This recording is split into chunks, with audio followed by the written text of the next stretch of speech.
Imagine telling your great-grandmother that a machine could wash her clothes in 90 minutes while she napped.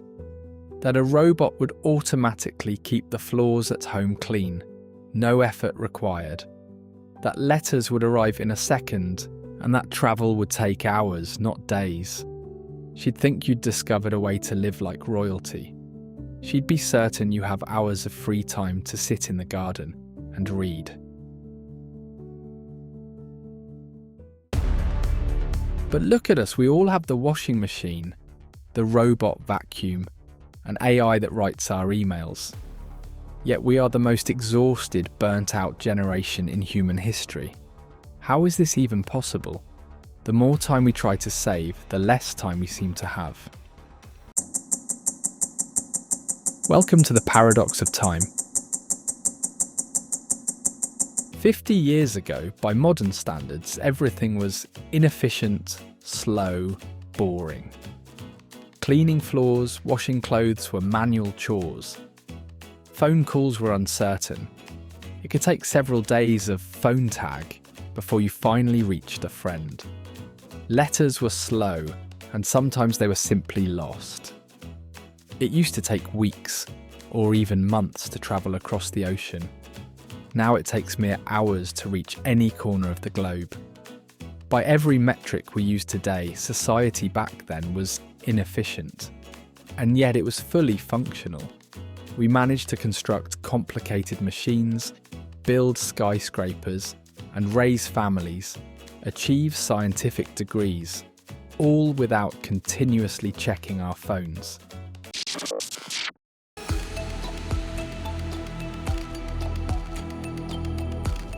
Every generation becomes more efficient than the previous one.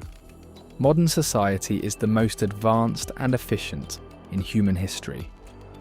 We have robots, automatic production lines, the internet, artificial intelligence. We have optimized almost everything in our life. It would seem that we should have a lot of free time, at least as our grandmother would imagine seeing the technologies we have today. And yet, ironically, we have never been busier, more exhausted or more overwhelmed than we are today. The levels of rush, burnout and anxiety were significantly lower back in time compared to modern times. Research by psychologist John Twenge highlights a clear tendency. Her analysis shows that anxiety increased so significantly between 1950 and 1990 that by the end of 80s, the average child reported higher levels of anxiety and stress than psychiatric patients did in the 1950s. Think about this. What was considered exceptionally high anxiety in 1950s now resembles everyday level for many people.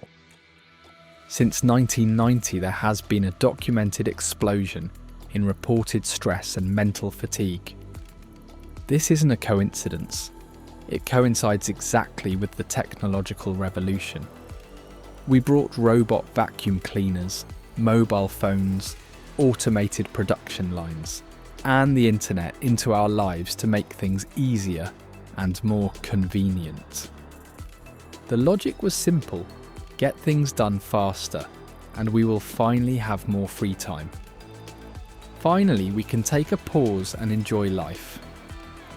But look around, do you see a society working 4 days a week? Do you see an absence of deadlines or urgency? Of course not.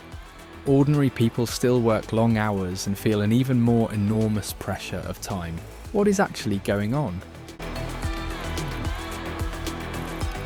Tell me honestly, what do you do when you get 1 free minute?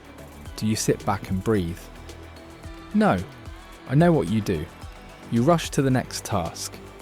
You check a notification, respond to a text, or find something from that never-ending list of errands. We live under the illusion that if we just complete one more task, we will finally reach a place where we can relax. But research shows a different pattern. Take, for example, AI, which has entered our lives and is here to stay. AI is supposed to reduce our workload, yet scientists observe the opposite. While AI solves tasks in seconds, it simultaneously increases the intensity of our work. It raises expectations to a new level. It adds to a baseline of intensity that is, in my opinion, already way beyond our human capacity. Let's look back again. Previously, you might receive a couple of letters per week, attend one meeting per day, and handle one or two major projects per year. Now, you deal with hundreds of emails daily. You sit through never-ending back-to-back meetings and manage parallel projects while dashboards scream at you with notifications.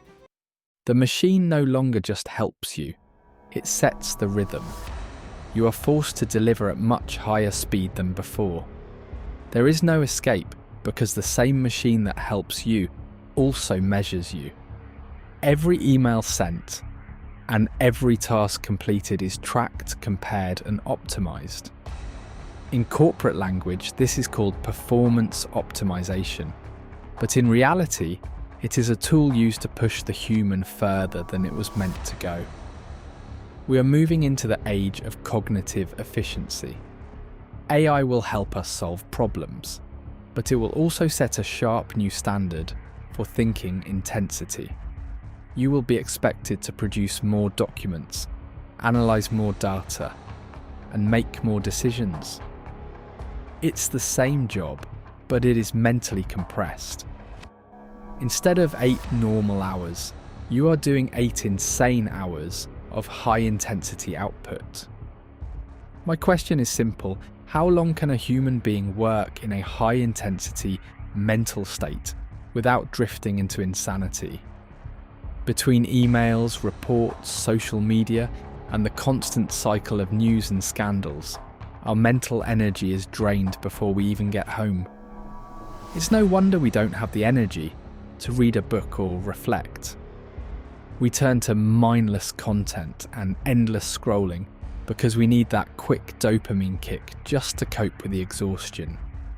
We are too tired for a deep life, so we settle for a shallow one.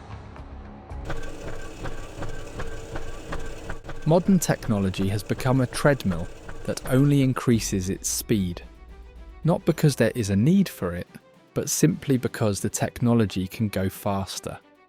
And we follow behind, trapped in the illusion that speed equals progress. This isn't really about the gadgets, it's about us. Why can't we just stop? What is the end goal of this never-ending efficiency?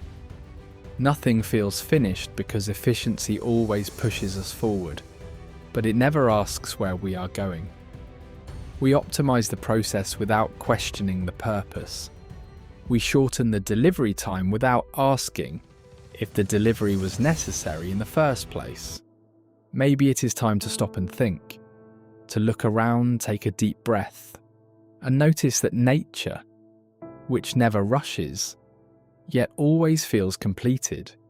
Maybe we need to increase efficiency in the areas that actually matter: deeper thinking, understanding one another, pure joy, and that most rare deficit resource in modern society: deep, refreshing sleep. Being inefficient these days requires courage.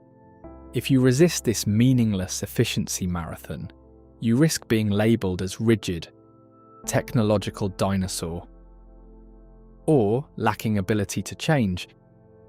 But I would encourage you to take this courage and be inefficient on purpose.